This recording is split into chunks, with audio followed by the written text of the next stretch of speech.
a tech billionaire who once seemed to hold the entire world in his hands. He had it all: wealth, power, fame, yet he betrayed the one person who stood by him in his humble beginnings, his wife, abandoning her without a second thought. In a fit of arrogance, he ripped the cross from his neck and hurled it to the ground, as if declaring a total severance from faith itself. He believed, with the confidence of a god, that technology was the only deity worth worshipping.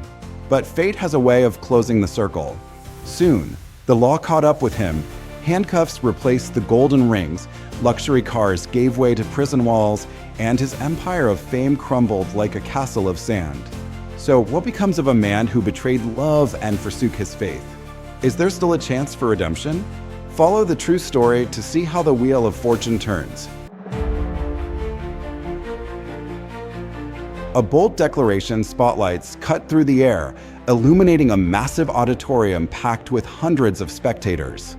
Cameras swept across the crowd, suits of ambitious entrepreneurs, tech students perched in the back rows, and even pastors and priests invited as observers. The atmosphere thickened, charged with the tension of an imminent collision. On the stage, the tech billionaire, hailed as the AI king, stepped forward. His tailored suit hugged him perfectly. His confident smile seemed to hold the very future in his hands. Applause thundered through the hall, and camera flashes sparked like lightning. The host asked, "Sir, many believe technology can never replace faith. What's your take? Can technology truly surpass the power of God?" A hush fell over the audience. Everyone waited. The billionaire tilted his chin, voice firm and echoing through the microphone. "I do not believe in God. I only believe in technology, the force that can predict the future and reshape life itself.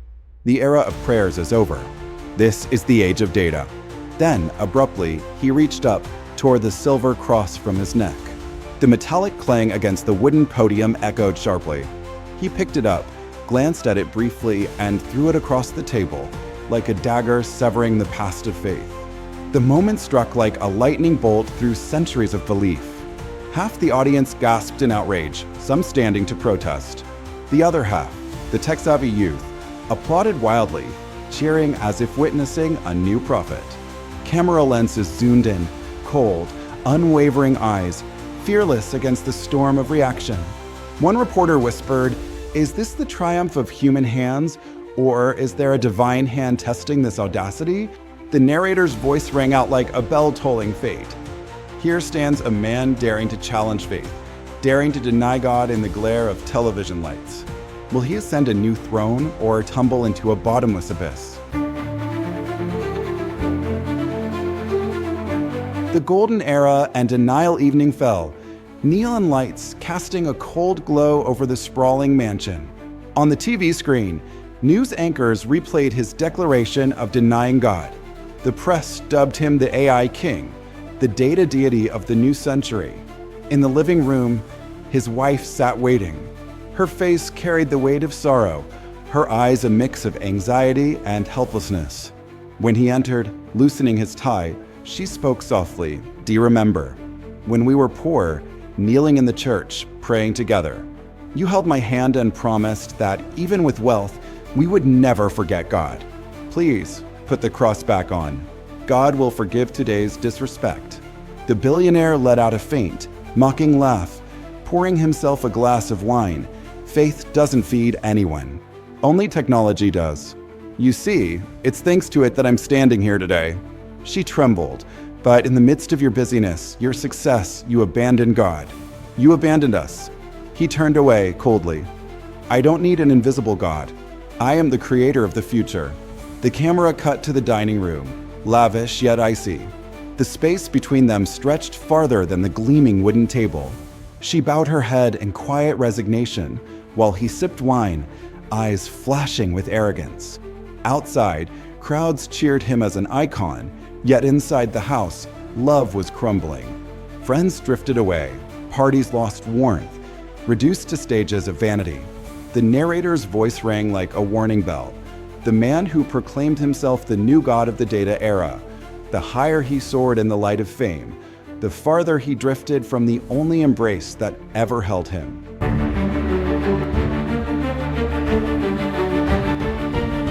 The slide of fate morning broke, and the nation's major newspapers screamed in blazing red headlines, AI corporation accused of financial fraud. On TV screens, his face appeared, arrogant, voice unwavering. Technology will vindicate me. No one can bring me down. He smirked, striding out of the press room as cameras flashed relentlessly. To him, scandal was a minor prank in the grand game of power. That night, a lavish party unfolded. Blaring music, laser lights cutting across the room. He raised a glass of champagne, surrounded by sycophants. Among the crowd, a young, beautiful woman was drawn into his arms. They vanished behind the doors of a private room. The next morning, pale sunlight filtered through the curtains. On the bed, the woman lay motionless, lips tinged purple.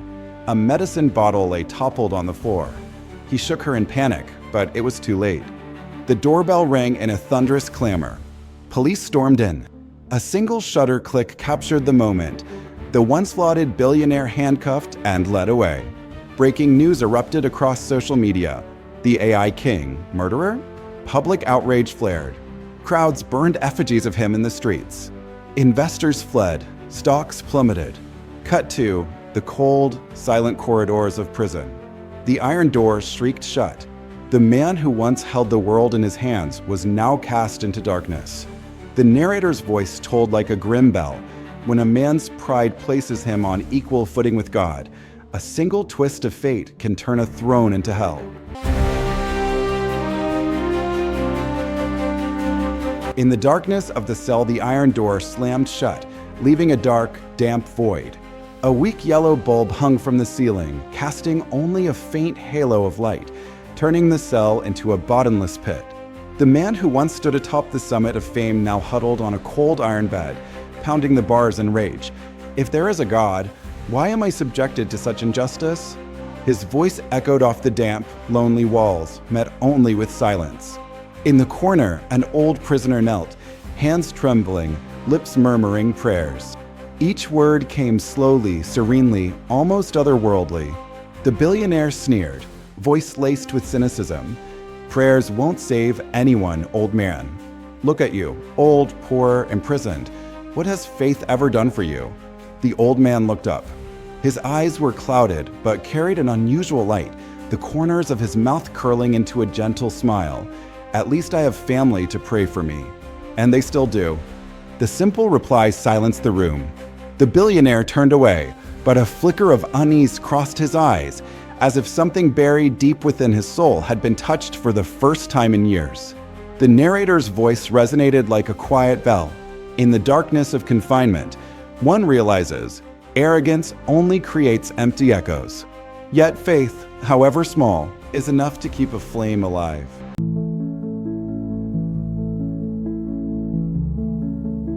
The Wavering Seed one damp afternoon, the echo of guard boots clattered down the prison hallway. The iron door creaked open, and a frail woman with silver hair and a delicate frame stepped inside. She walked toward the old prisoner. At that moment, his eyes brightened with life. He sprang to his feet, trembling. The wife rushed forward, embracing her husband tightly. Tears streamed down her face as her thin hands stroked his weathered features. Even though you've made mistakes, I still forgive you. I still pray for you every single day. The old man collapsed into her arms, sobbing like a child.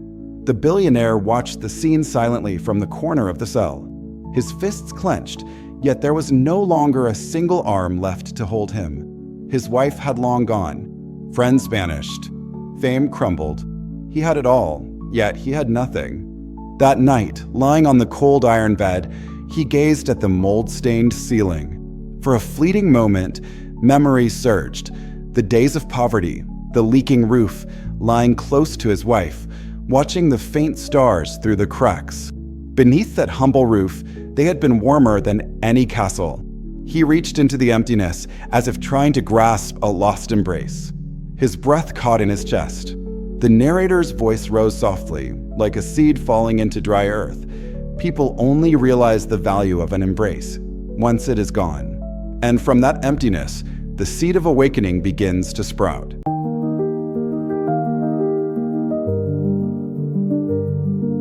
Atheism and faith in the darkness of the cell. The only sound was water dripping from the ceiling onto the cold concrete floor. The billionaire lay on his back, eyes wide open, unable to sleep. The memory of the woman's forgiving embrace from the afternoon haunted him endlessly. He turned to the old prisoner, who still whispered prayers, lips moving slowly as if conversing with an invisible presence. His voice rasped, tinged with sarcasm yet laced with a hint of curiosity. "Tell me, why do you still believe?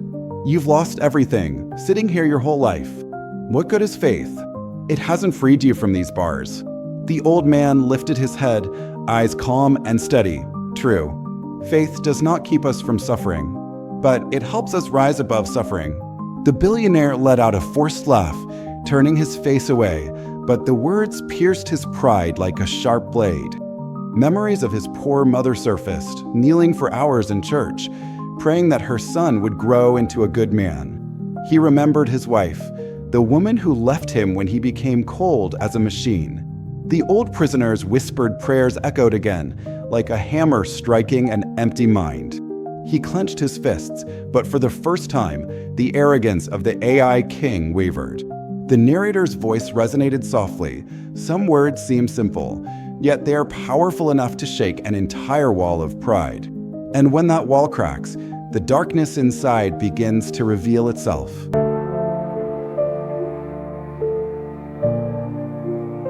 Inner tragedy night fell over the prison. The space was oppressively silent, broken only by the faint whistle of wind through the bars. The billionaire sat hugging his knees, back against the wall, eyes vacant, staring down at the cold concrete floor. The old prisoner murmured prayers. Each slow, deliberate word echoed like droplets falling into the billionaire's cracked, fragile mind. His eyelids twitched. In the darkness, memories surged relentlessly, his frail mother sitting in church, hands chapped and clasped, praying for her son's success. His wife, years ago, holding his hand in a rainy night, whispering, "God will never abandon us." And finally, himself, on live television, declaring coldly, "I do not believe in God." The entire cell seemed to spin. His heart pounded. He clutched his head, gasping, words trembling from his lips. Is anyone there? Mother. Wife. The first tear fell, tracing a path down the face that had once been so proud. For the first time in his life, the unyielding ego of the AI king shook, like a lost child wandering in the dark. The old prisoner stopped praying, watching silently. No judgment, no sarcasm, only silence, serving as a mirror to magnify the pain of the man who had denied everything. The narrator's voice echoed softly. When a man loses every support, when pride turns to ashes, that is the very moment the soul begins to cry out for help.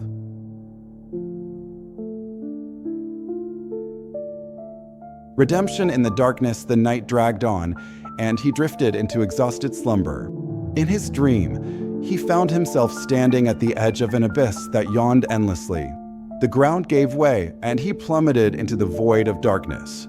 He screamed, flailing helplessly in the nothingness. At the very moment of despair, a hand suddenly reached out, grasping his, pulling him back. He jolted awake, breathing heavily, his entire body trembling. He fell to his knees on the cold prison floor, lips quivering, whispering for the first time words he had never dared to speak. "If there is someone above, please save me." A tear traced a glittering path across the cement floor. At that moment, the guard opened the door. A trembling voice called out, "You." He looked up. After years apart, his wife stood there. She no longer had the radiant beauty of her youth. Her hair was streaked with silver, yet her eyes still glowed warmly, like a lantern in the night. Choked with emotion, she said through tears, "You were lost, but I never stopped praying for you. I kept this cross necklace, hoping one day you would wear it again. But I never imagined it would be under these circumstances." He broke down, clutching her hands through the bars. Gone was the billionaire. Gone was the AI king. Only a small, human soul longing for forgiveness remained. After months of investigation, the news finally broke. He has been exonerated. The girl's death was due to an accidental overdose. There is no evidence to charge him. Light filtered into the dark room. The once arrogant man lifted his head, eyes brimming with tears. For the first time, darkness was no longer hell. It was a place where he found a new path. The narrator's voice whispered gently, "Some abysses exist only for humans to fall, and it is from those very depths that a saving hand reaches out."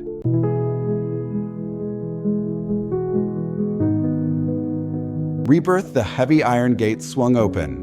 The first rays of sunlight he had seen in months of imprisonment pierced his eyes, making him squint. No longer the proud stride of a billionaire, only a quiet figure, shoulders slightly hunched.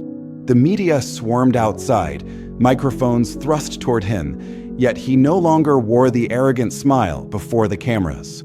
He spoke briefly, voice hoarse and deep. "I once believed technology was God, but technology cannot give me the embrace of forgiveness." The crowd fell silent. Not a boastful declaration, but the sincere confession of a man returned from the abyss. After his release, he sold off most of his remaining assets. Mansions, yachts, stocks, all donated to educational and medical funds. He wanted poor children to have access to education, wanted sick patients to have a chance at life. No longer the AI king, he appeared simply among distant villages, standing amid tin-roof schools, handing new notebooks to trembling children. Each smile they gave healed a scar within him. The narrator's voice resonated softly. Some people must lose everything to find themselves. And from the ashes of arrogance, a humble soul is reborn.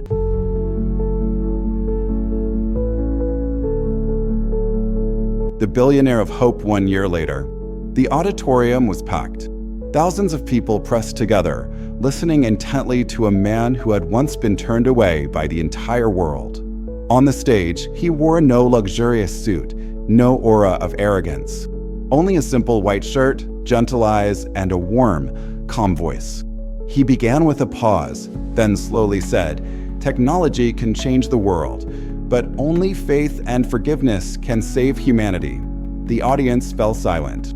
Then applause rose, not the loud fanfare of past celebrations, but heartfelt, profound claps. The media dubbed him the Billionaire of Hope, a living symbol of fall and rebirth. In the crowd, a few students wiped away tears. A pastor nodded in approval. And in a shadowed corner, his wife smiled, eyes full of pride. The narrator's voice resonated like a gentle reminder to a new generation. In an age of machines and data, when humans increasingly trust cold numbers, do we still have the courage to believe in the invisible? The camera pulled back. On the stage, he stood there, not as a god of technology, but as a man who learned to bow and who rose from darkness to find true light.